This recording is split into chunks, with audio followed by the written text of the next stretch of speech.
Now, China has warned that the UK could face economic retaliation following the decision to exclude the Chinese firm Huawei from the UK's 5G mobile network on grounds of security concerns.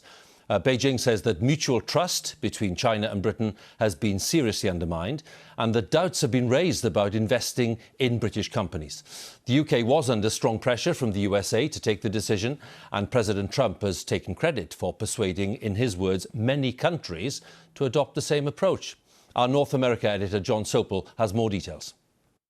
Our desire to communicate, to have instant information, to be connected at all times, to watch and listen to whatever we want, seems to know no bounds.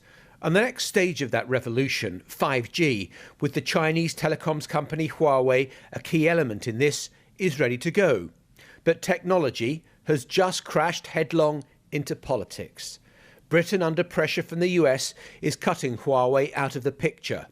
And Donald Trump last night was on a victory lap. We confronted untrustworthy Chinese technology and telecom providers. We convinced many countries, and I did this myself for the most part, not to use Huawei because we think it's an unsafe security risk. It's a big security risk. I talked many countries out of using it. If they want to do business with us, they can't use it. Just today, I believe that UK announced that they're not going to be using it. And that was up in the air for a long time, but they've decided.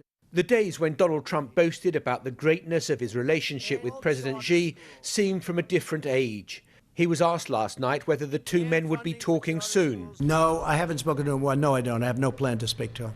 But Beijing is furious that, to use a Chinese word, Britain has kowtowed to American demands. And they're letting it be known in no uncertain terms that this won't be a consequence-free decision. In the end, this is a big world, and the UK is only a small part of it. Ultimately, this ban won't stop Huawei from prospering. I've also stressed that China will fully and seriously evaluate this incident and take all necessary measures to protect the proper, legitimate rights of Chinese companies. The downward spiral in relations between the US and China was underlined today, with America imposing visa restrictions on Huawei employees entering the US. Make no mistake, Washington is on a mission. The UK joins the United States and now many other democracies in becoming clean countries, nations free of untrusted 5G vendors. Britain has made its move under pressure from America. China is considering retaliation. These things can very quickly escalate. The US Secretary of State Mike Pompeo has announced that he'll be in London next week, with China the central topic.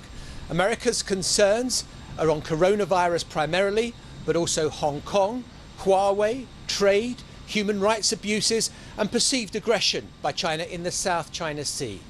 The list of grievances is long and seemingly getting longer. John Sopel, BBC News, Washington.